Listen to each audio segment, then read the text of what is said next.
the bottom thing went out. He was there. He's coming Tuesday to fix it. Oh, that's right, you told me your 5-year-old. So then we'll have bread? Huh? So then you'll bring us some bread? Well, I made the 2 loaves of bread just before it pooped out. They come out pretty good.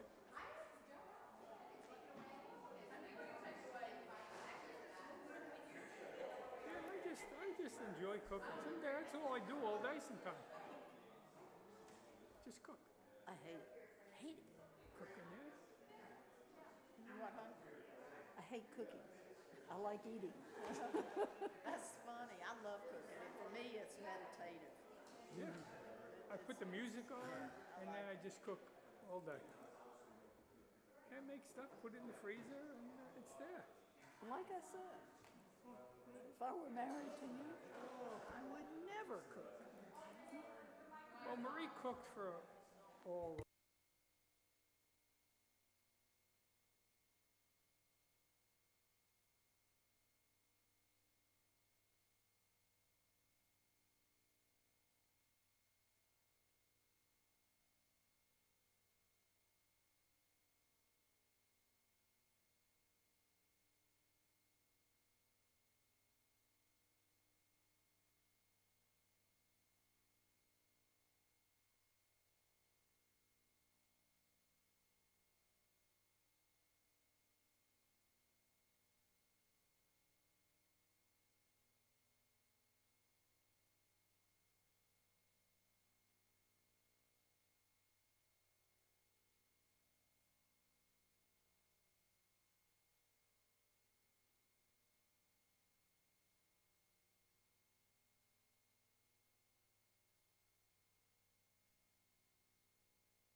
Yeah.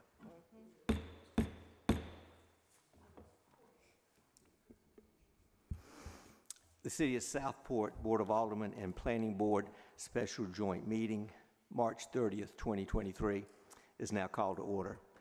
Thank you for being here, and both boards, thank you for your attendance.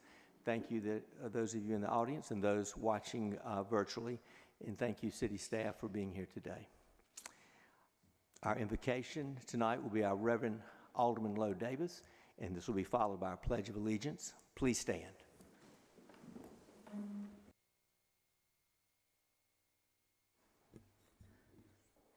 Let us pray. Almighty, most loving, and merciful God, we thank you for all the blessings that you bestow on our city, and we especially thank you for blessing us with so many people who are willing to volunteer to serve with great skill and dedication and endless work. Guide us tonight to learn how we can serve better and more effectively to make this an even better city for our citizens. Amen. Amen. I pledge allegiance to the flag of the United States of America and to the republic for which it stands, one nation, under God, indivisible, with liberty and justice for all.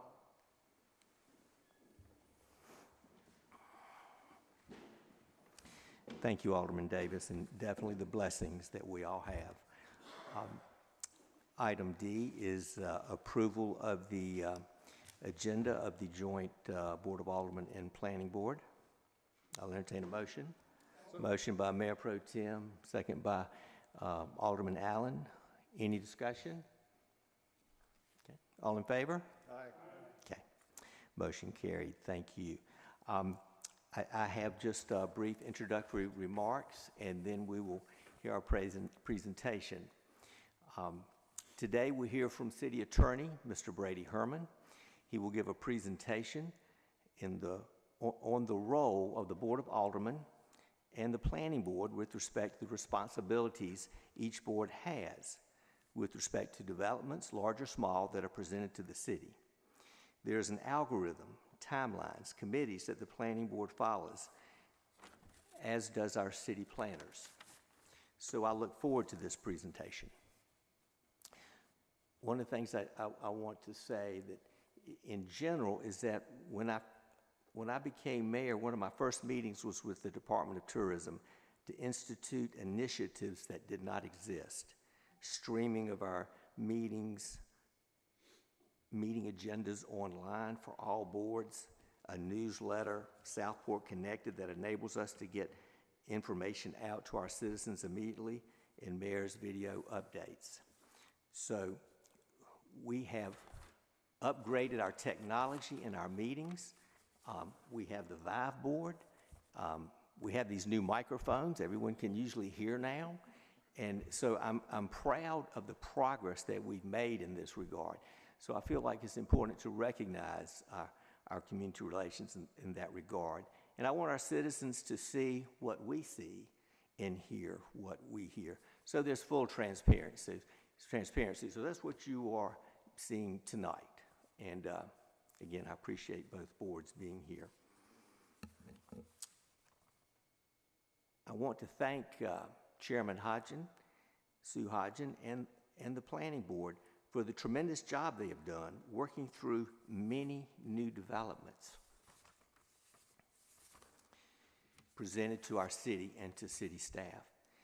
Fortunately, we have two talented city planners, Travis Henley and Mo Meehan, and a talented and veteran planning board led by Chairman Hodgen.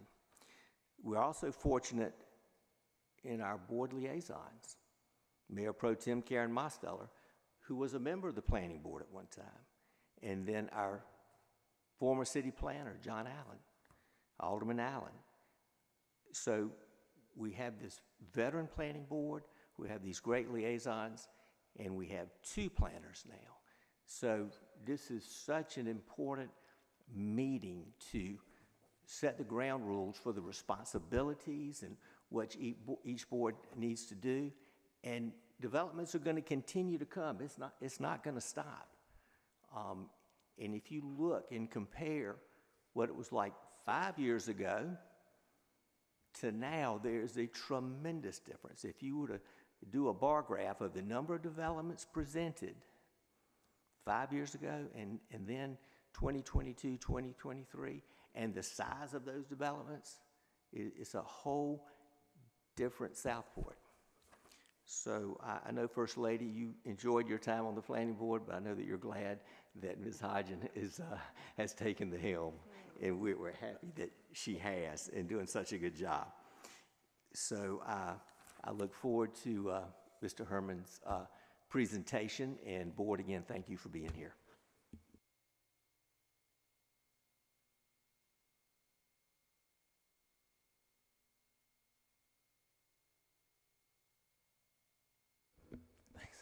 Thank you, members of the Planning Board and Board of Aldermen, for being here and having me this evening. For those that don't know me, my name is Brady Herman. I'm with the Bro Law Firm. We're based out of Chapel Hill. We have offices in Raleigh and Concord as well. About 7 or 8 years ago, Judge Tyson with the Court of Appeals issued an opinion that was very important for us as municipal attorneys, but he basically said in that opinion, because at the time there were so many cases going to the Court of Appeals of the boards procedurally messing up in their decision making. And he said it's an affirmative duty on municipal attorneys to not only advise, but to educate and train our municipal boards in statutory land use decision making. And in that context, in that case, it had to do with quasi-judicial procedures, but that same premise and principle applies to decision-making in regards to land use decision-making by the Planning Board as the advisory role, and as well as the decision-making by the Board of Aldermen, which mostly takes place in a legislative capacity. So with that being said, you know, my firm, we represent almost 25 municipalities across North Carolina, and almost all of our boards, we do some sort of training and usually do it every so often. Just to give a little bit of a refresher and background, not only to the benefit of you all as the Planning Board and Board of Aldermen, but also for the benefit of the public as well. So again, thank you very much for having me. I'm going to try to go and keep my presentation to around 45 minutes. I only have about 15 slides or so. But I think what's important is that you all feel free to go to interrupt and ask any questions that you all may have as I go through this. Don't have to go and wait till the end, because I really want to have an open discussion and dialogue as we go through these topics. So a little bit of an overview of what we're going to go over here. The first is just sort of the general review of enabling authority, of what guides the Planning Board and the Board of Aldermen. And then I'm going to go into briefly the different types of land use decision making. And then finally want to get in, mostly the core of my presentation is going to be what the roles of planning staff, the roles of the Planning Board, and the roles of the Board of Aldermen, and how they all integrally relate. And then finally, I just want to briefly touch on some other issues and matters that we'll kind of deal in towards the end with some more of recommendations for you all to think about moving forward in these type of decisions. So North Carolina is what's known as a Dillon state, which means that municipalities only have the authority that's expressly delegated to them by statute. So basically, whatever the General Assembly, whatever laws and statutes they come up with, that's what municipalities have to go by. And with that, that's our main sort of guide of what municipalities can go and do, and through that, what the Planning Board can go and do. But with that, the courts also go and help interpret and also apply some of these statutes, and also interpret when the authority might be somewhat ambiguous. So those are the two main ways that we're going to be governed with some of the rules and procedures that we're going to go through today. So with that, Chapter 160D was recently recodified, kind of right around the time of COVID. It used to be separated in 160A for municipalities and 153A for counties, but now all zoning and development regulations are all in 160D in a unified chapter, so it actually makes the planning and zoning statutes a little bit easier to read and apply as much as you can for something that's written by the General Assembly in a statute. But any degree, you can find all those online. I mean, you can just type in GS 160D under Google, and it'll all come up right there. And you can also find pretty much any appellate and Supreme Court case by going to their website. But if you actually know the case just by its name, you can usually type that into Google, and it will come up. There's websites called like fastcase.com, where you can pretty much find pretty much any published opinion if you really need to, using that source, as opposed to other sources that lawyers go and use. So that's pretty readily available, and probably one of the biggest resources for you all, and we use it all the time as local government lawyers, is all the blogs that are online at the UNC School of Government. The Codes Canon blogs is a fantastic source. If you just go into Google and type in like open records laws and type UNC School of Government, you will get a ton of resources where they really expand on a lot of topics. And so a lot of that is beneficial. And some of the handouts that I gave you all, I actually have an article that I printed out that kind of goes over the land use decision making I'm about to get into. But again, it's just really good background information, and they do a good job of putting some illustrations and examples into practice, which is very helpful for everybody as opposed to just reading the statute. So moving on, planning boards are a statutory requirement. It is a requirement that planning boards are formed by municipalities because planning boards must be in an advisory capacity for zoning map and zoning text amendments. So those are the statutes that forms planning boards: 160D, 301, 501, and 604. And what I've also done too is in my packet, I have printed off the planning board. I guess it's essentially what governs the planning board. It has kind of the rules of procedure for the planning board. That's section 2.3, and also the authority. It doesn't really necessarily go into the Board of Aldermen's rules of procedure, but in the UDO section 2.2, it goes through what the Board of Adjustment is authorized to go in here in terms of land development and zoning type of decisions. So going into what type of land use decisions there are, there's really four main types. And the first two are legislative and quasi-judicial. So legislative decisions are typically those decisions that are going to be made by the Board of Aldermen for rezoning and text amendment decisions. Legislative essentially means that they sit as a legislative board and can consider a lot of different evidence or with that comments from the public in their decision making. And in legislative decision making, you really have broad discretion. And what I mean by that is it's going to be very rare for a court to overturn a legislative decision unless the decision was just flat out arbitrary or capricious, or you otherwise exceeded your statutory authority. So it's very hard to go and prove that a municipal board didn't make the right decision in a legislative capacity, so long as you do a proper consistency statement and you are able to go and find that it's reasonable in the public interest.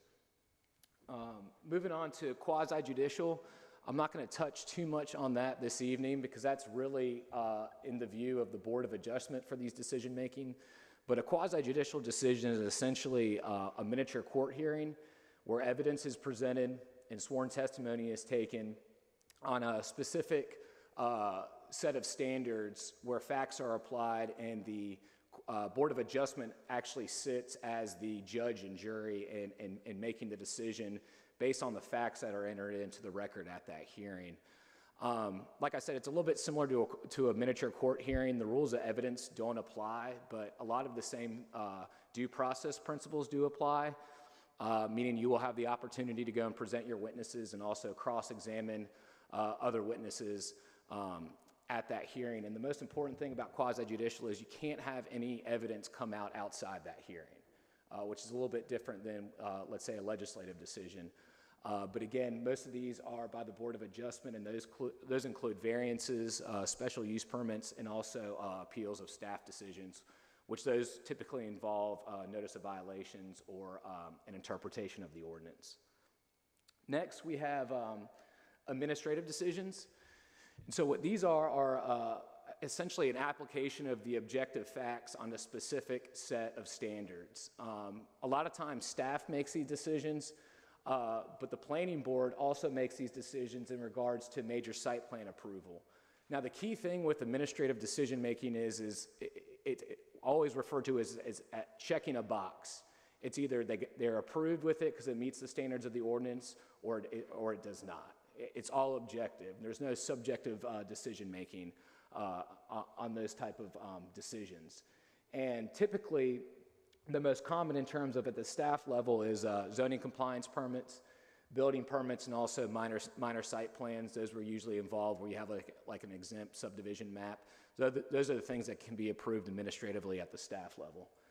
And then finally, advisory decisions are any sort of recommendation by a board to the governing body, here being the Board of Aldermen. And these types of decisions are non-binding and purely advisory in nature, and just gives the board to make their recommendations and comments to the decision-making body. And of course, as you guys know, a lot of those pertain to rezonings, conditional rezonings, and zoning text amendments. Any questions anybody has so far? I think the UDO does a pretty good job of setting forth sort of the decision-making process in this chart. I also added those charts to the packet as well. The second page of the chart also has when published notice must be required for certain public hearings. So I just think that's useful to kind of have the layout and the outline of what roles not only the Board of Aldermen and Planning Board, but also staff and the Board of Adjustment have in each of these different land use decisions. So first I want to go into, I'm going to kind of segue from staff role, Planning Board role, and Board of Aldermen. First I want to get into planning staff and their role, which, you know, they are essentially the subject matter experts in anything that becomes in front of you all. They are the ones that go and talk with the applicant. They are the ones that are applying what the applicant wants to go and do to the standards of the ordinance. They're essentially trying to go and advise them on how they can go and make their project conform to the UDO. And so they're the ones that do a lot of the legwork up front. They will occasionally go and make site visits, but the most important thing is they'll do their reports and summaries to the planning board. And after speaking with staff, it appears to me that sometimes they also go and will make a recommendation from the staff perspective. And then also the technical review committee is also involved, and I went through the UDO, and primarily they're involved in major site plans, preliminary plat, conditional zonings, and PUDs. Staff, is there any other ones that I'm forgetting for the TRC?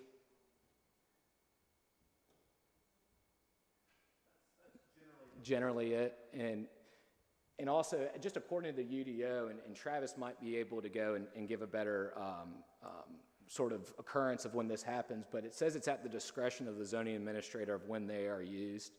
So I don't know how often, Travis, that they get involved every time, or it just depends on the type of project. But with regard to staff's discretion, yeah. In the time that Mo and I have been here, staff's discretion is that every time TRC is even a possibility, it's impaneled. And can you just explain a little bit who's a part of the TRC? Sure. Well, it can flex depending upon the specific needs of each individual project, but the main players are the fire marshal, police chief, fire chief, building inspector, obviously the rest of planning staff, Public Works, NCDOT, NCDEQ, the Army Corps potentially, and CAMA, yes, CAMA. Can't forget CAMA. And then other state or federal agencies as the project may require them be involved. Excellent, thanks, Travis. Moving on just the roles of the planning board. This again is, some of it's set by statute, some of it's set forth in the UDO specifically, but like I mentioned, it's going to be general rezonings and zoning map amendments, and also conditional rezoning, where the planning board makes recommendations to the Board of Aldermen, and the planning board also makes recommendations on major subdivision plat approval, and as well as the PUDs. And the planning board is a final decision maker when it comes to major site plan applications, but again, that's an administrative decision, so that's again where objectively the role is whether the major site plan meets the requirements of the ordinance or it does not. And then also the planning board can also go and bring ordinance, I guess text amendments to the UDO to conform with the land use plan. and also conduct studies on any of future comp plans or any updates to the land use plan, and anything else that's lawfully assigned by the Board of Aldermen to the Planning Board. One question, I think it was brought to me by Alderman Davis, if you don't mind if I share what your question, what she asked was, can the board go and delegate or assign either staff or the planning board a specific, I guess, UDO text amendment on either a particular area or to otherwise make a new sort of ordinance? And the answer to that question is yes, and actually staff or the planning board on their own initiative can go and initiate a UDO text amendment. So the second question to that is, well, how do we go about doing that? So I think in terms of the Board of Aldermen's role, if that was going to go and be a decision, it should be a decision by the whole board. Alderman Davis asked, well, does that have to be done by motion? Or there's really nothing in the statutes or the UDO that has a specific process of how you guys would go and do that. But I think the simplest way is, let's take like a work session. You know, there could be consensus among you all that just says, hey, we're going to go and direct staff, or we're going to go and direct the planning board to go and do this. I think that would be okay, because it's coming from the majority of you all. Alternatively, if this was at a regular meeting, just so it's in the minutes and that staff has direction on which way you ought to go, that can also be done by motion. But the key thing is making sure that gets communicated, especially to staff, so they know which direction to go in, so they can go and relay that information and what sort of role the planning board needs to go and take on that. Just for clarity, did I hear you say that the staff and or the planning board can do a UDO change by themselves without actually going through the... No, they can just bring it. They just bring it? Bring it, right. Okay. Yeah. When you said initiate, I wasn't sure what you meant by that. Yeah, and then going through the channels Okay. But the aldermen have to eventually yeah, approve it. exactly. Yep. Thank you for that clarification. Yep. Yep. To be sure I understand, back up with Yep. the, what does the planning board do? The bullet makes administrative decisions as final decision maker for major site plan applications. I did not realize that that was not a Board of Aldermen. Yeah, I'll go back to this slide. If I can use this fancy pointer. Major site plan, planning board. Why would it not be? And if I'm mistaking that, I'm just going by what Okay. the UDO is. Okay. Yeah, I understand the answer already. Okay, good. Let me not task you with that. Oh, no. I was just hoping I was reading that correctly. Okay, and I'll just go briefly in terms of the Board of Aldermen's role. They obviously decide rezonings, UDO, and PUDs at a legislative public hearing. Decide all subdivision plats, preliminary and final. That'd be an administrative decision. They also decide statutory vested right. That actually is at a quasi-judicial hearing. That's, I believe, the only quasi-judicial capacity the Board of Aldermen have. They also obviously establish their own rules of procedure, make appointments to the Planning Board, Board of Adjustment, and any other advisory boards or committees. It may also do other actions otherwise authorized by 160D, which again is the zoning and land development statutes, as well as 160A, which is the general police power statutes. I got a question on that, sir. Sure. When you say decides on the statutory vested right, Yeah. as an example, if I'm the developer, and I own 100 acres, and is zoned let's say R10 or R20, whatever, it doesn't make any difference, and I say that the configuration of the land allows me to have 400 homes on it. The Board of Aldermen could say, well, you're wrong, and it's actually 300 homes, and then that's it, unless they go to Superior Court? Yeah, there's a couple ways the statutory vested rights happens. What usually happens in that situation is you have some sort of entitlement or improvement, you have some sort of entitlement done with your property, and let's say the statute changes, and then indirectly the UDO changes. then you would say, well, I have a statutory right to go by the old rule. For the developer to go by the For old the rule. developer to be able to go and do that. But if that is not the case, and it's just that it's zoned X, Right. and X means 4 houses per acre, let's say, Right, for this right. argument, and I say of the 100 acres, 99 of them are good to build on, and I think I have this number, and the aldermen say, well, that's not accurate, you only can build on this much because of wetlands or whatever For else. whatever the, Yeah, whatever the Whatever the issue is, Right.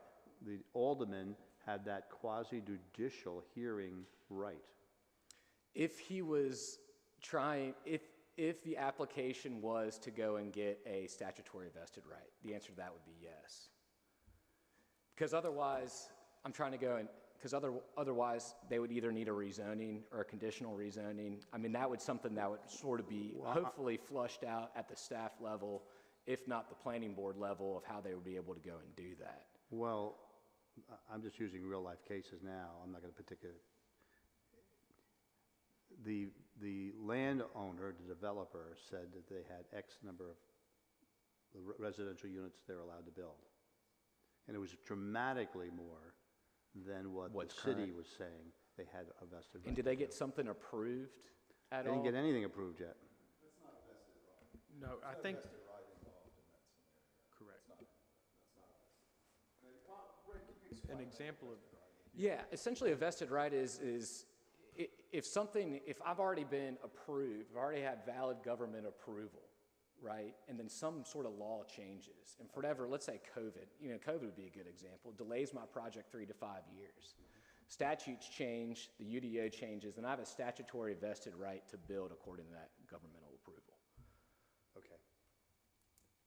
Thank you. Yep. So in terms of making recommendations by the planning board, they must do so on all UDO and zoning text amendments, and as well as conditional zonings. Again, these are only advisory in nature, but of course are taken very seriously by the Board of Aldermen on your recommendations. The statutes and the UDO say that no public hearing is required by the planning board, but they can call one if you choose. And what the UDO states is that the planning board must make a recommendation within 90 days of that being first introduced. I was talking with staff. I think that's in there to provide some flexibility, not only from the staff's perspective, but also from the planning board. And then with that, I think also for the Board of Aldermen, in case things start stacking up. But I do just want to mention that the zoning amendment statutes do state that the governing body can, on their own initiative, or may, that's what the statute says, go ahead and decide on the rezoning within 30 days of the planning boards, of it being introduced to the planning board, even if the planning board did not make a recommendation. So I'm only saying that to the extent that I think the intent behind having that 30-day window and that option by the governing body is that we want to keep this process moving forward, right? And so I just think it's important to remember that even though if you do have 90 days to get the decision done, that doesn't mean, okay, well, let's kick it down the road to the next meeting, if that makes sense. There might be times where you need additional information, that's fine, but it's trying to kind of keep the process going and not having the applicant waiting, especially if it's just a ministerial thing that needs to go and get ultimately sorted out. Attorney? Yep. Herman, when does the planning board have to hold a public hearing? It's at their discretion. So there are never any requirements? What's that? no requirement? Not that I'm aware of. Anything or just this? Oh, for zonings? Yeah, just for zoning and zoning map and text amendments. Okay. Yeah. So just briefly on going about making these recommendations, the key thing is to have sort of a narrow scope on what the issue is. And anytime the planning board is making recommendations with UDO and zoning map amendments is consistency with whatever comp plan or future land use plan you guys have currently adopted. And the key is to be making objective recommendations and comments to the Board of Aldermen, meaning not basing this on personal preference, right? The key is this consistent with the city's land use plan and UDO? So the key here is making sure that you review the UDO, the land use plan, and all the materials and the staff's report. Again, they're going to do a lot of the homework up front and providing you all this information. And the key thing is to make sure that you ask staff and the applicant any questions that you all have. You know, a lot of times too, you know, the applicant is the one trying to go and develop the project. So they should be at least the stage of it coming to the planning board, you know, they should have their ducks in a row. And if they don't, then it's making sure you ask those questions and get that information. Sometimes that's already been run through staff at their level. But the key thing is being comfortable with relying on staff and their reports and making your decision. This keeps the process, you know, I think just a lot more efficient in using their expertise, because they go and do this every day of applying the zoning ordinance and talking with developers and making sure you rely on that information. And if you need additional one after that, that's at the time when it's in front of you, to be able to ask that from the applicant or more clarification from staff. Here's some other things that the planning board does. Again, this is set forth in the UDO.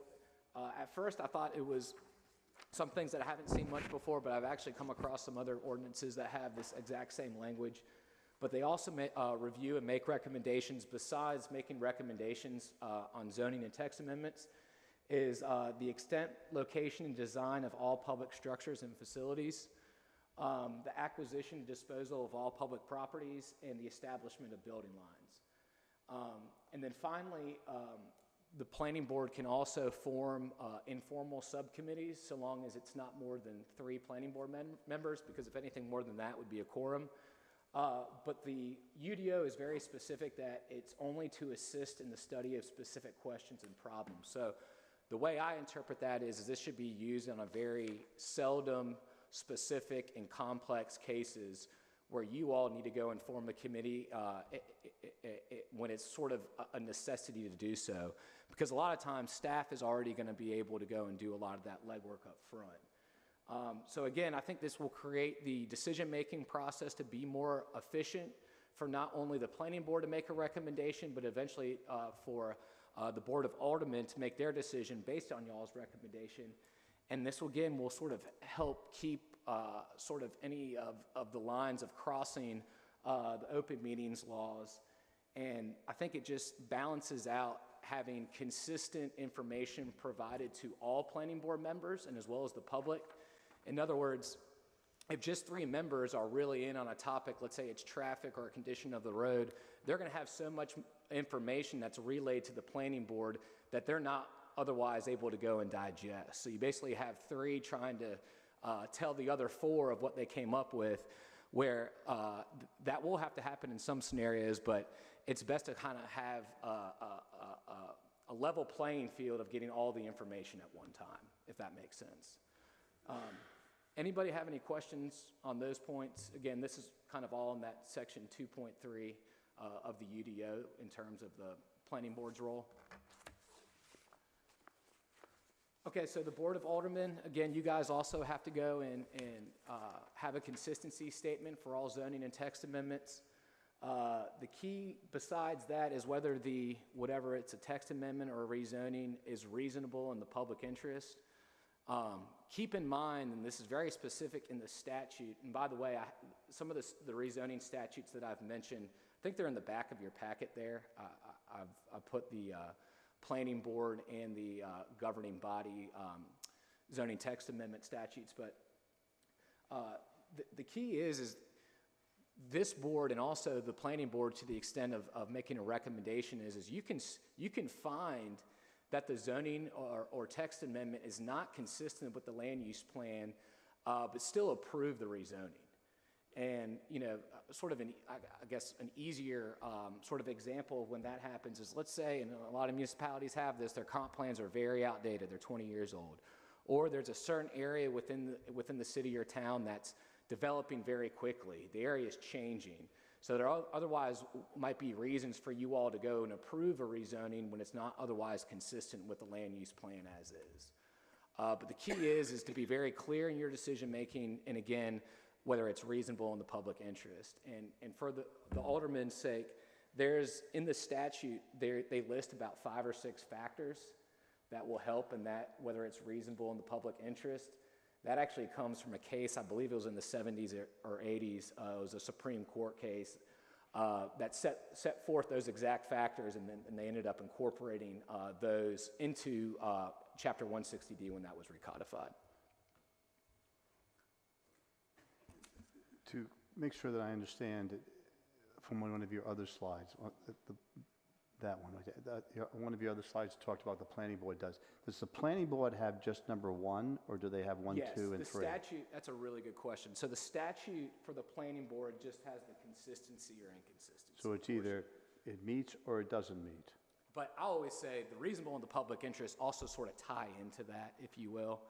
But what the consistency statement says for you all when you have to go and make that consistency statement is that it must be reasonable in the public interest as well. So the alderman can do that part of it? Yeah.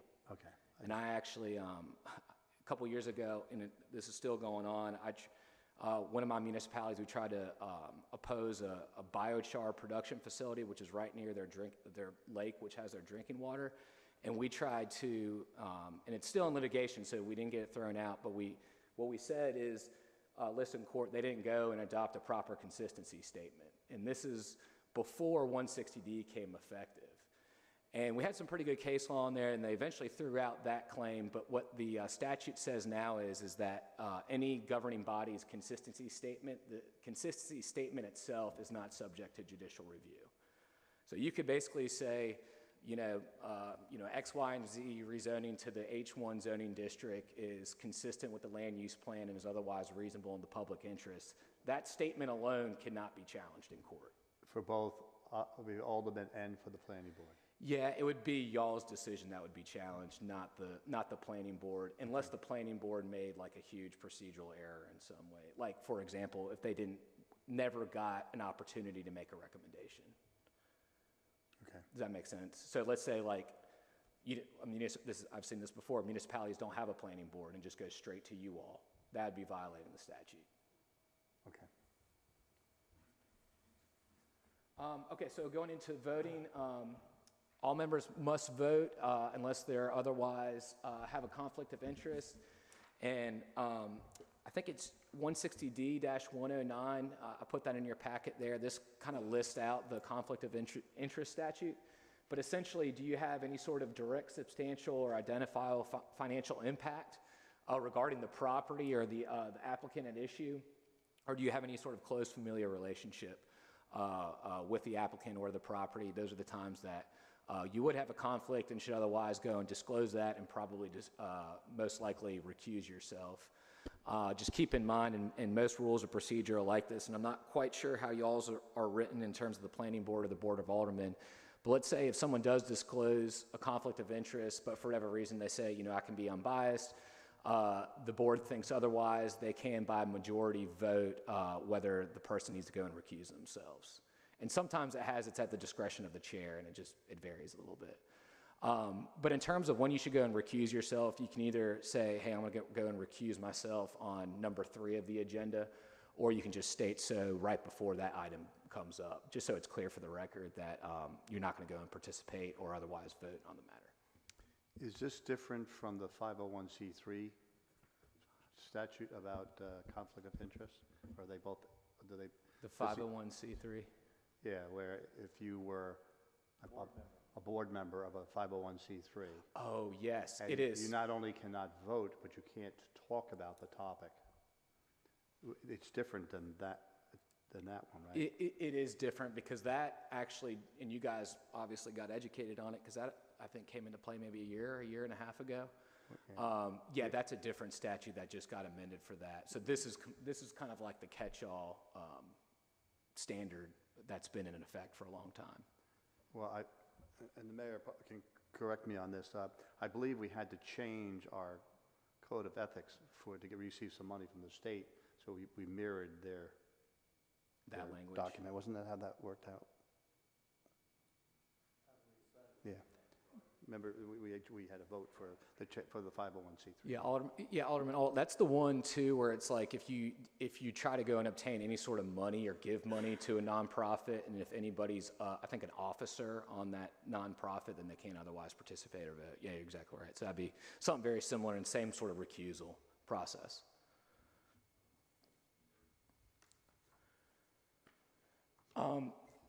Just want to briefly go over the rules of conduct and ethical considerations for the planning board. And the reason why I just highlighted this is because it's set forth in the UDO, and it speaks to having faithful attendance at meetings. I believe it actually has a limit of how many you can go and miss each year. Again, not voting on anything where you have a conflict of interest. And another one that I found also was to not discuss any case with any parties prior to the meeting on the case. But it is specific in that you can seek or receive any information from another planning board member, which makes sense, or staff prior to the meeting. That's okay. And planning board members must publicly disclose any contact made by any party to a matter before the board. So, developer, Smith emailed me about this, last Thursday. I never responded back, but I just want you all to be aware. I don't know if that's necessarily come up too much, but again, this is all set forth in the UDO, which is essentially your rules of procedure. And it also states that the planning board shall not express individual opinions on the judgment of any case with any parties prior to the planning board's determination of that case. And the code specifically says that the violation will be a cause for dismissal. And then just a couple other things I wanted to go and highlight, just to keep in mind. This is sort of a recommendation I have to all of my, whether it's a planning board, governing body, or a board of adjustment, is just in terms of site visits. Site visits are okay. Just try not to go and trespass on their property. I'm not saying that they'd really care too much, because obviously you're trying to go and make a zoning decision that they want you to vote favorably in front of. But just to keep that in mind and try to do so individually, just again to avoid any quorum issues or having too many that could be going considered a quorum. And just sort of in general about, private meetings amongst you all. This happens with all my municipalities. I mean, you guys live in a fairly large community, but it's a small community in the sense that you guys probably run into each other all the time. But just trying to make sure that, you're limiting the amount of people that you go and discuss public business with, and you just try to keep your lane, so to speak, in terms of the Board of Aldermen's role and the Planning Board's role in terms of what's discussed in between you all, whether it's a rezoning and that type of thing, because you just try to let the statutory process play itself out. In other words, you can make as many comments you want on whatever recommendation you all are going to go and make to them, but just try not to go and do that like during the process, if that makes sense. I don't think if once a decision gets made, I don't think there's any harm or foul of discussing it after the fact, so long as, again, you don't have a group of 4 of you all and 3 of you all discussing that, because that could create some open meetings violation issues. And then again, I just want to briefly mention public records law. Like most states, the public records law is very broad, as you all and staff know. It's any records made or received in connection with a transaction or public business. That could be anything. In your roles as public elected officials and appointed officials, these apply to you all regardless of the device that it's coming from. It doesn't matter if it's coming from a private Gmail account. It doesn't matter if it's coming from your work account or your Southport domain name. All of that can still go and be a public record if it's involving public business. And the School of Government has a lot of good literature on this, but the key to that, it's based on the content of the message, not the form in which it was sent or received. Couple things I just wanted to go and bring up on this one, and again, it's stuff that's not entirely clear, but I think it's stuff that we think about a lot. So let's say that I'm on Dory or Bonnie or staff sends whether it's you all, the Board of Aldermen, or the Planning Board, sends, let's say, the agenda packet for the upcoming meeting, and then one person replies back And then another person replies to that board member, and then another person replies to that board member, which the fourth one all of a sudden chimes in. Then you got 4 or 5 people on this email thread talking about public business. Now, is that a violation of the open meetings laws?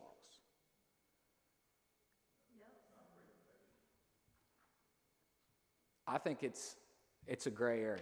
The UNC School of Government takes the position, and I don't always agree with UNC of Government, but I do like that they err on side of caution.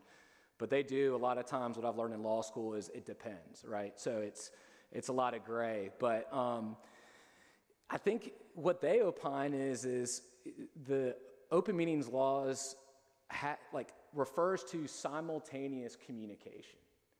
Is corresponding via email or via text a simultaneous communication? I think there's a good argument to be made that it might. I think there's another good argument to be made, well, he sent, something at 8:45 and then she sent something at, 8:53, so it wasn't all happening at one time. Again, I don't bring this up to go, and I'm sure this has happened some before, and I don't try to go and belabor the point. But again, it's just something to go and be cautious of. The courts have never addressed that specifically. I don't think that it will never get to the point that it does. Maybe it does. But I think you guys have probably heard that before, to try to restrict the amount that you guys are conversing when it turns into something more than the majority of you all for quorum purposes. I'm surprised you guys haven't asked more questions. Either I'm doing like a fantastic job, which I don't think is the case, or... Excuse me. You do, yes. You're doing a fantastic job. On the emails, we have thought about that, and if I send an email out, sometimes I'll put, please do not respond to this email, and that sort of takes care of it. And probably most of the time they don't read my emails anyway, so that we get around it that way also. Thank you, Robert Carroll. But no, we try not to. That's right. We try not to. I try not to send out many group emails. Yeah. And same thing. They'll not read that part or not read it and then respond back. So but we try to be very careful about the open meeting, because when I was first mayor, we had when I became mayor, there was a meeting of the planning board, and it was about Osprey Landing. Remember, First Lady, and this room was packed. And the aldermen were here, and I was here because we all wanted to previous board, because we all wanted to hear. Remember, Alderman Davis, we were here. And so the paper wrote this editorial about how we had broken the open meeting law, but none of us were sitting together. In fact, I never sat. I was standing away pretty much from everybody, so that wouldn't happen. So anyway, we have faced that already, and we try to abide by it. And we did not plan in advance. Right. Yeah, I would think a judge would err on y'all's side on that. I mean, just from the fact that it wasn't like, hey, we're going to go check this out. Let's all meet there at 6:30, and meet out front, something like that, right? It was all just sort of circumstance. And same applies when you see each other at, you guys are probably all here for the 4th of July Fest, or maybe you're not. Maybe you want to get out of town so you don't have so many people. But same sort of thing, yeah. Now, if you're not talking about public business, then, again, in a private setting, a social setting, all that stuff doesn't apply. I have some questions about conversations that we have, both how they apply to the aldermen and how they apply to the planning board. And I want to know if they're different, and if am I doing it wrong. So if I'm an alderman, so if I ask a developer, would you consider doing an environmental study? You talking about like a rezoning or something? Yeah. Mm-hmm. And they say, I'm not required to do that. No, I don't want to do that. And I say, would you consider doing a tree survey? And they say, no, I'm not required to do that, so I don't. But then I say afterwards, when I'm making my decision about voting, I say, well, we asked them to do a legislative thing, and they refused to do that. We asked them to do a tree survey, and they didn't do that. I don't think this is consistent, so I hit the consistent mark, and I'm voting against it. Is that wording troublesome because it might give the impression that I use the other two things as part of my decision-making when they weren't required to do it. Now, if they did it, that's okay, but if they decided not to do it, it can't be held against them, right? Yeah, I think that's a really good question. I think that certainly should go to your decision making. Now, whether it's the sole decision, I think there's probably, in any sort of context, there's probably going to be more than just to that. In other words, a lot of times, if I'm on the developer side, and this happens occasionally, I'll do zoning and approval for private clients. You know, I'm going to go and advise my client to go and provide as much things as the governing body wants them to go and do. But in that same vein, they're not required to go and do what otherwise is not set forth in their UDO. So that one's a little bit tricky in the fact that if you're going to go and tie in that into your motion for a consistency statement, it could be a little bit tricky in the fact that those weren't specific requirements in the UDO. So it might have to go more towards, okay, well, why does it not make sense with the land use plan? Why is it not reasonable in the public interest? Should be the core, but it should certainly weigh heavily on why you would not want to go and approve this project. You do not have enough information to go and make a legislative decision. And so, But if you're not required to do, I'm sorry, if you're not required to do it, how can I hold that against you? Even though I would like to have all of those things done all the time, but that doesn't make any difference. If the law says you're not required to do it and you choose to go that avenue, can I use that in my decision-making that I don't have enough information to move forward? Can I interject something real quick? I think maybe sort of look at it the other way. It's a great question. Mm-hmm. If you ask the developer about doing an environmental study and doing a traffic study, they don't have to and they don't do it. I think the way you might want to phrase it at the vote is that I have concerns about the environmental impact of this development. I have concerns about the traffic impact of this development, and the developer has not given us any information to alleviate those concerns. See what I'm saying? Sort of switch it around. Instead of the fact that they didn't give you any information being the reason for making your decision, the fact that you have concerns about what this project might do to the city, and they have not done anything to alleviate those concerns. It's the same thing, it's just sort of the other side of that coin. But maybe the aldermen should go to the staff and tell them what they'd like to see, and let the staff bring surely it up. staff would have already asked that question. Yeah. Travis, could you speak, I mean, seriously about environmental impact? If you're not, then we should be. Environmental impact, traffic impact, the trees. I mean, is that not something that you discuss with the developer when they meet with you initially in that process? To answer as quickly as possible, yes, of course. Those questions, one, because the ordinance, even if we're talking about a very conceptual plan like a PUD, the ordinance is still going to have those environmental requirements that come into play after the fact in a preliminary plat or a major site. So if we're going to talk about something conceptual, yes, that's great, but they still need to be able to answer those questions for down the road. So that certainly plays into the conversation. Now, for your traffic study, that is in the UDO today and absolutely is a required component of any project that would trip the requirements, and based on Southport's requirements, a lot of projects are going to trip those standards and have to do a traffic study. So those are absolutely the conversations that we're having, but also those are the conversations we're having because we know which questions y'all are going to ask. Mm-hmm. And so as we're, as we go through more cases, we'll know that Chair Hodgen is going to ask this particular question, no matter what kind of project it is, no matter who's bringing it forward. So we can tell the applicant on the front end, guess what? You're going to get this question, so you better have an answer for it. And I'd just caution everybody that Rich is speaking hypothetically, so I wouldn't read. I think we're reading a lot into the specifics, but I think it's more of a hypothetical question. And I was using myself as the question, as the answer. Though I don't know if those rules are any different for the planning board.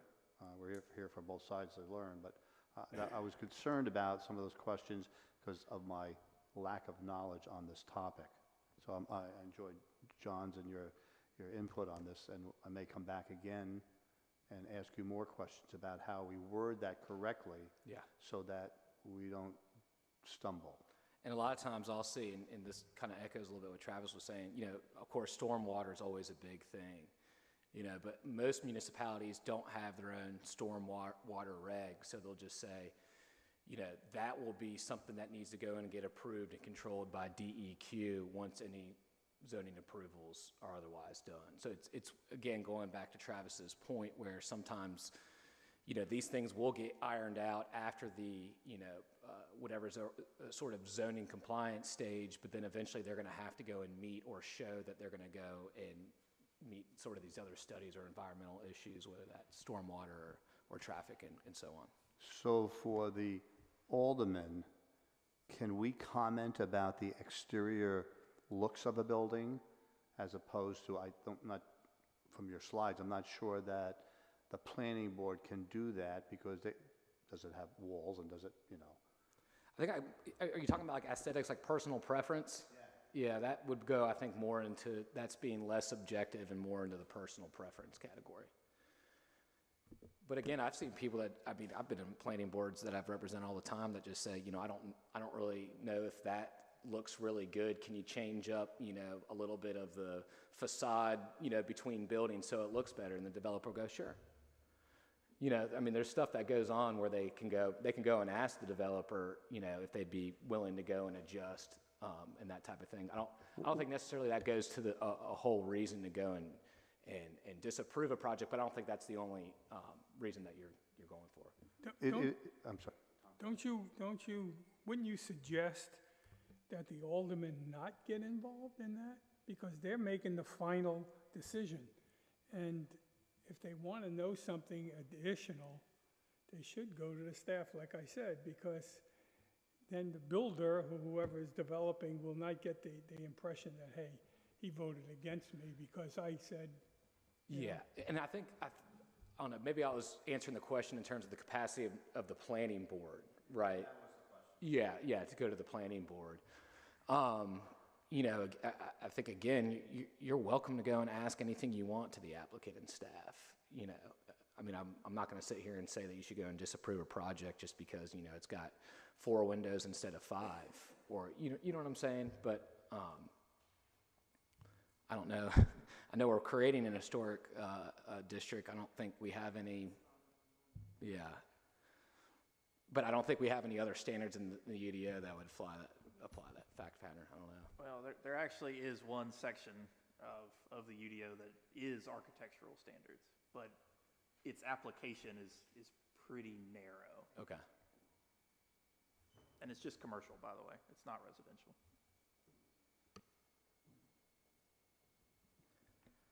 Attorney Herman? Yeah. You mentioned the in the public interest, that is a factor that we can consider. And I believe you said that in the packet you outline what factors go into determining whether something's in the public interest. I don't see it. Oh, Can it's you, on. It's guide buried me? in there. It should be at the last handout. It's with my statutes that are like on a Word document. If you read, I think it's on the second page.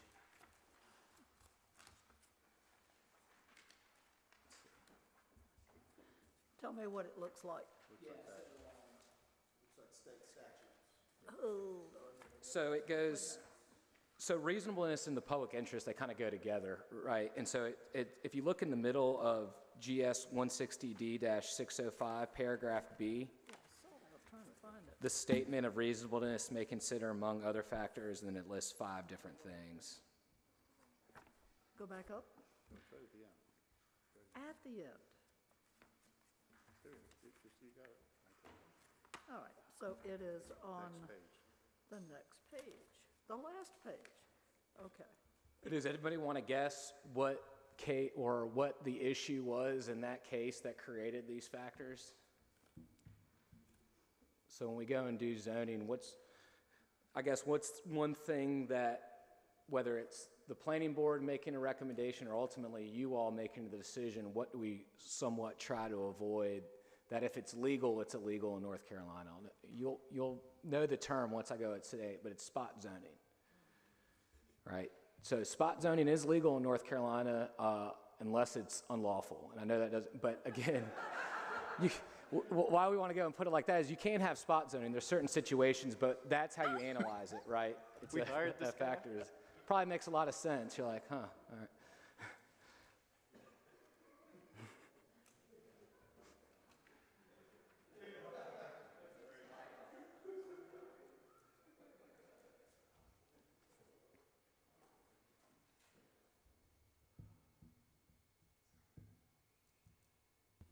Staff, anybody else? Any questions?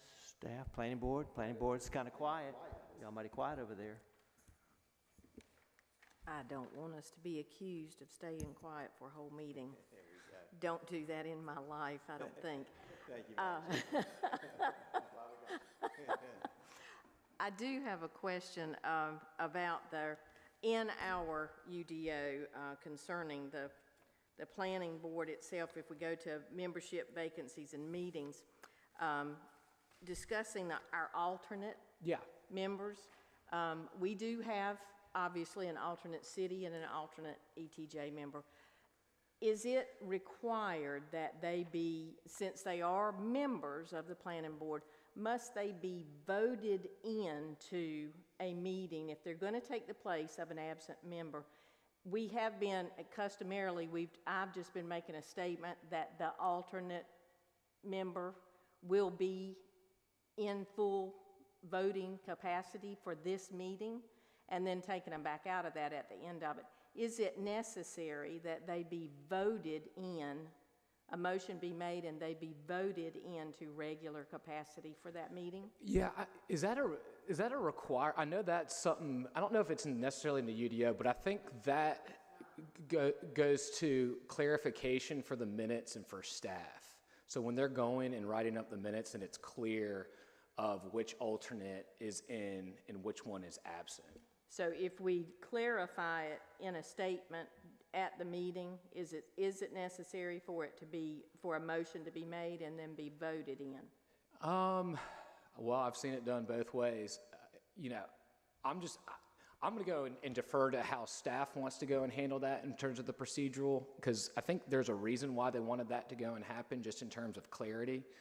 So I'll defer to them, but I think both would be fine. And again, I'm trying to go and remember if that's actually stated, or maybe you're just explaining how it's stated in the rules of procedure. So yeah, I'm going to defer to them on sort of that procedural component of it. I mean, if any degree, it's going to go and help them, and then so doing that one sort of motion step, hopefully that wouldn't be too much of a burden to outweigh the consistency of them knowing, who was there and who wasn't, and who was an acting voting member. Because it sounds like the alternates do attend y'all's meetings pretty regularly, which is great. Most boards that I have, I mean, they'll never go and show up until they're called upon. So that's great that they're there and they have to go. We're not going to give them that option. That's good. Well, can I have a follow-up sort of question I just remembered from that I was going to go and ask you all. So let's take the planning board. Let's say you all here, we'll keep it fairly simple, rezoning application, and for whatever reason you want to continue it to the next meeting because you need more information. There's a member that was there at the first meeting, not there at the second meeting, so the new alternate comes in, right? Are they allowed to go and participate and vote even though there was sort of their application was given at the prior meeting?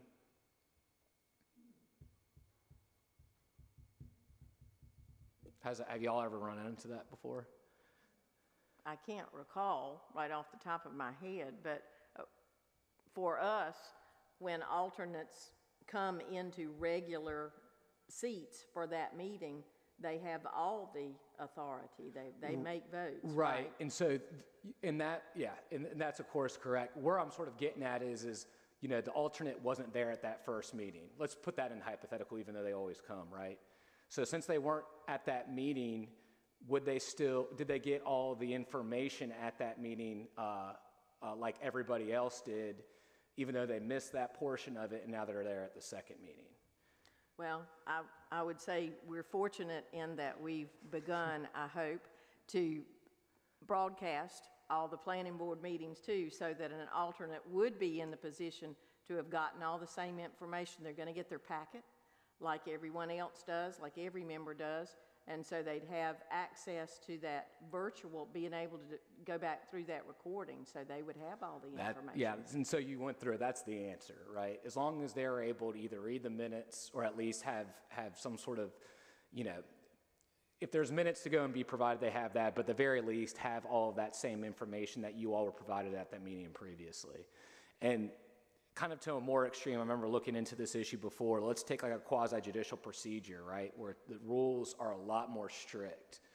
What the courts have said is, you know, you can have a continued Board of Adjustment hearing. It'll get continued to the second one, and if there's a different member on that and at that second meeting, so long as they've read the meeting minutes and have all the information provided to them, and they have enough to be able to go and make a decision, what the court says is that's okay. So I think in a legislative capacity or in an advisory capacity like you all, I think that the courts would look the same way. Yeah. Is there any prohibition legally, no, I'm not asking you for a policy decision, for aldermen to attend meetings virtually? Oh, remote participation? Yes. You can, but you have to have a policy to be able to do so. As long as you have a policy and the technology, then you can do that. And obviously, you know, a lot of stuff has changed over this last, 3 years, but more particularly when the state of emergency ended, what was it, this past August? You know, that put to bed all of the quasi-judicial and other remote public, participation. So us as attorneys had to go and make a call with a lot of our clients because they'll come to us and say, what do we do now? And, we're comfortable that, let's just use you all for the example, a governing board.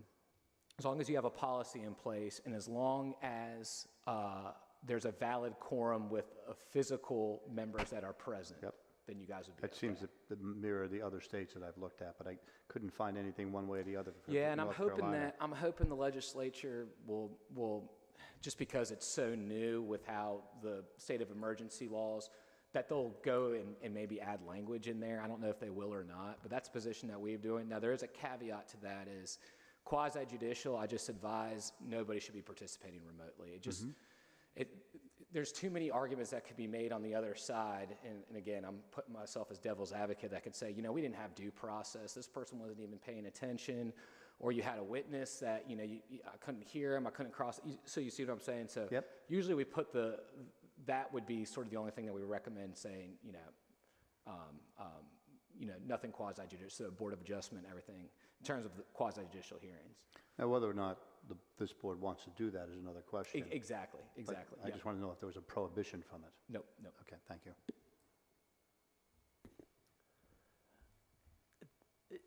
The planning board obviously has the city positions, the city alternate, the ETJ, and the ETJ alternate. The alternates, can they fill in for either or? Like, can the ETJ alternate fill in for a city vacancy? Yeah, how is that? Because I remember reading something, so it's the city member fills in for the city. And the ETJ fills in for the ETJ, right? Am I saying that right? Okay.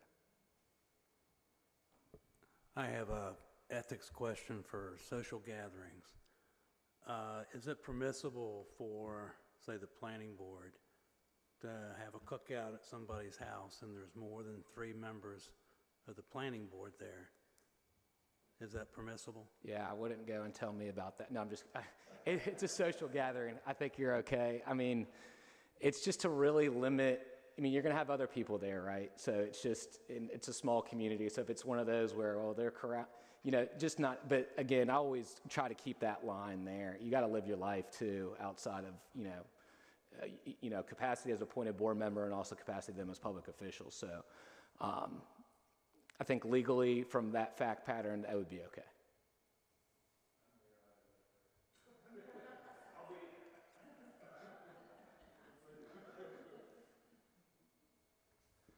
Staff, you all have anything?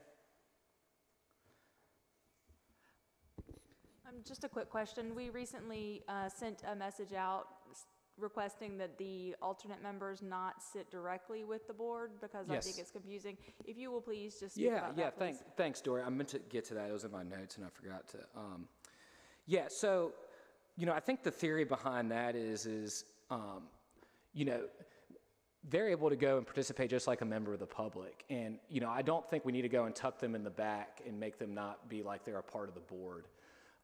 The problem being, though, is if I'm just, Joe Schmo off the street, I'm coming in for a rezoning for my first time, and I come in there and there's a 9-member board sitting up there, and I'm not realizing that 2 are alternates, well, then that's the perception that I got to go and get 5 votes as opposed to 4 to be able to get a recommendation. Now, it's very extreme. I just got to go and put it in the context of, yes, we want them to go and feel and participate like they're members of the board, but they're not voting at that meeting.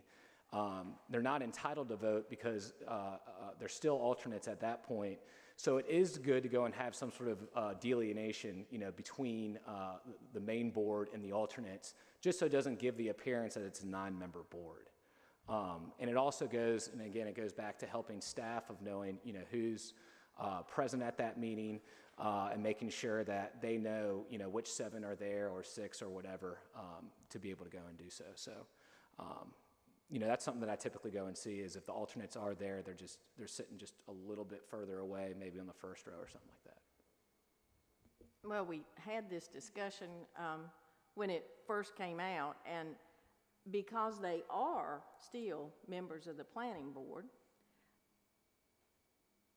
I'm not a fan of them sitting on the front row in the audience. I want them sitting with the planning board because they are part of us. Now, whether or not they're, in 2 chairs at the end of the table, or if it's simply a matter of putting on their name tag that they're an alternate instead, to set them apart that way. But if they were to be out in the audience, even on the front row, and started participating in conversation, to me that's going to be confusing for anybody else that's sitting in the room, that they could start participating in conversation too. So I think that kind of goes back to I think we're both agreeing on the same thing, is we don't want one perception or the other. So I think if there was, even if they're just sitting a little bit further away, or like you said, to the name tags, and those both, so it's very clear to the public of they're part of the planning board, but they're alternates, right? And I'm sorry, Karen, were you going to say something? Can we address for a minute media reports? How best do we, planning board, aldermen, city staff, how can we correct information? How best to address incorrect information that's been put in a media story?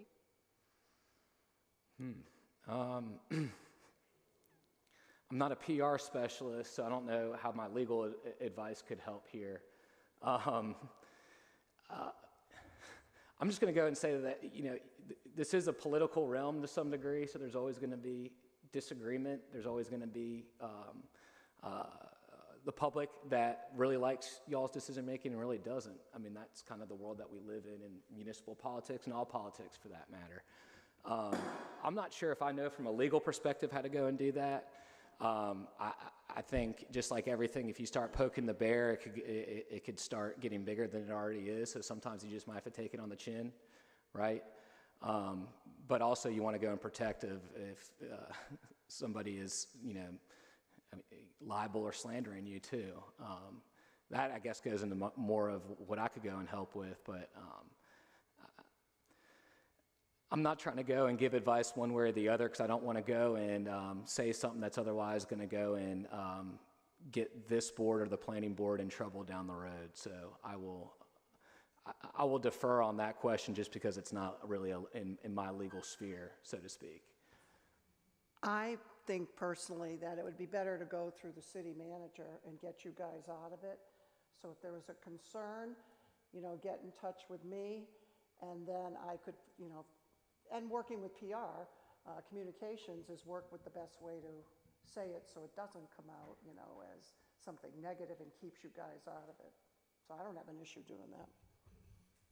I think one of the if I may elaborate on the question, though, it's not just opinion, just literally factual wrong statements in letters to the editor, in news reports, and so on.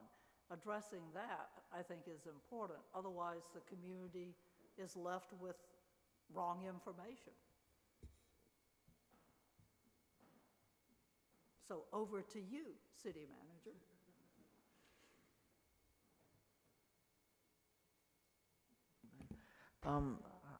Just to clarify, I know there's there's been conversation about the comprehensive plan and the difference in the UDO. The comprehensive plan, if you could just sort of talk about the role of the comprehensive plan. I don't know if you're comfortable, because to me it's policies, values, principles that the UDO is built on.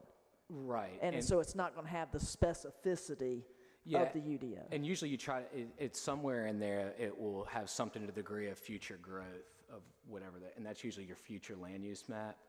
And that's a lot of times what will guide it, but they'll also have objectives that, I briefly went through the land use plan today, and all those things are usually written by an outsourced company, and there's a lot of stuff in there. I mean, they're always about 200 pages. But you try to, if I'm the developer, I'm trying to nitpick the certain sections, because they'll have like purpose sections, objectives, goals, that type of thing, to be able to curtail my argument of why it's consistent with that plan, even though the land use map shows it as low density and I'm trying to go and build a big commercial project. So I think those are the two things, but a lot of times is what that plan goes and shows for future growth of the city. And that's why the legislature said, I think it was 2 years ago, and I think the deadline's up, is all municipalities had to have a comp plan in effect by, I think it was July of last year, and I might have the date wrong. Otherwise, you can't go and enforce your zoning ordinance. So that got municipalities to act up to not only adopt one, but for others to go and update theirs. Going back to the coveted alternate position on the planning board, so regardless of the proximity of where they sit, they're an alternate in voting, but can they still have conversation in the middle of meetings? I mean, at what point, I'm just trying to understand the expectations and what I can and can't say, or whatever alternate can and can't say, or can and can't do, really. Yeah, that's a good question. I'm just telling you from my personal experience, I don't see alternates participating a whole heck of a lot when they're not voting. That's just what I've seen. But also, like I said, a lot of times they just don't even show up. I think to a degree, if you want to go and make comments, that's fine. And at the end of the day, you guys are in an advisory role, right? So I don't see a court saying, well, just because he participated but didn't vote, he said all this stuff to influence all these other board members. I don't think that's going to go and run to that degree. So with that, I just think, keeping in mind that you're not acting as a participating voting member, but you do care. You're there taking up your time to go and meet at the meeting. I think, you have more than enough, ability in that context to be able to go and speak and share your comments, just like everybody else can. I just want to say that in order for them to be prepared to be an alternate and to be voted in, it's critical, and we're grateful that they do participate and they get a full packet just like a voting member, so they're prepared in case something happens. Yeah, going back to the example, if one wasn't there, you're right. That's how we've always had it be, that they participated in. And then to the extent that someone wasn't there the next time, right, and takes 2 or 3 meetings and they're ready to go. Yep. Yeah, I would go back and reiterate that as chair, the alternates on the planning board are members of the planning board. And yes, I want you to speak. I want you to make comments. I want you to engage in discussion because you're a member of this board. Whether you're voting at a meeting or not, you are a member of the planning board, and we want to appreciate and not denigrate. As I said in comments before, I don't want to stick y'all to the rear. You're a member of the board, so I want the full participation, whether you're voting or not, because that way you'll have full knowledge and be a part of everything that's going on. Yeah, and I'll just have to say, you know, there's some of the towns I represent, I have never even laid an eye on the planning board. They never involve me, right? They kind of do their own thing. It's just great to see that you all really take this seriously and really care. You know, it just goes to, again, show your dedication to this town and why this board appointed you all. So again, that was just sort of a personal thing from my practice, but it's very nice to see. Thank you. We'll remind you of that later on. Okay.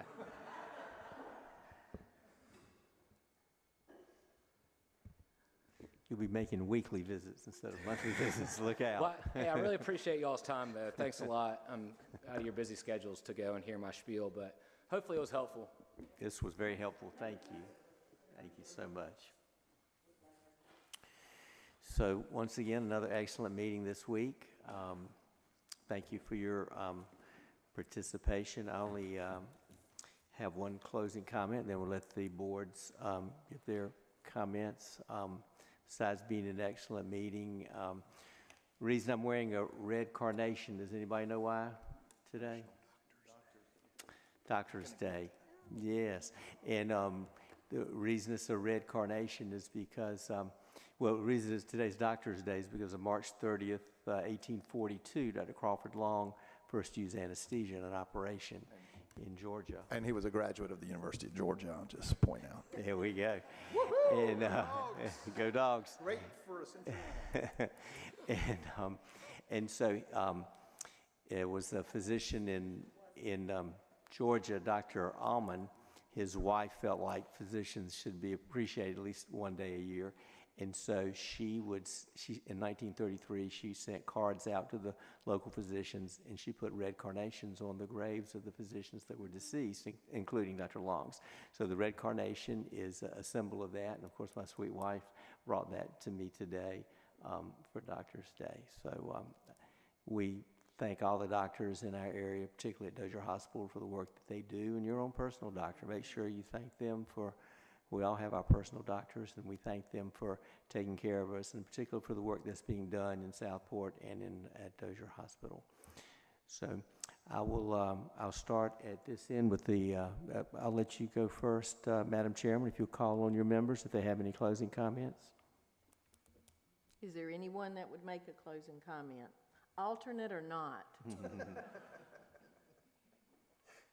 Golly, y'all are so quiet. Thank you, Mr. Mayor. All right, you're welcome. I will start with Mayor Pro Tem. No, I just want to thank Brady for doing this, and staff, thank you for arranging all this, and yay. Alderman Lombardi. Yes, thank you to everybody, and it helped me understand a little more what goes on. And happy Doctor's Day. Alderman Lowe Davis. Learned a lot, thank you. Alderman Alt. I welcome this, and hope we can repeat these and add to our education. Thank you. Alderman Carroll. Yeah, thank city staff, thank the city manager. I really appreciate you doing this. This would be great for an onboarding of newly elected officials. I would have liked to have gotten this like a few months ago, but that's okay, I'm catching up. Well, you stole my thunder because I was going to bring up National Doctors Day as much as we appreciate you as a mayor. I'm sure there's many more people through the community that appreciate you more as a doctor, because I know you've touched so many lives that way. So thank you. Thank you, Alderman. This is a great meeting. Thank you, staff. Thank you again, Mr. Herman, for being here and for this great presentation.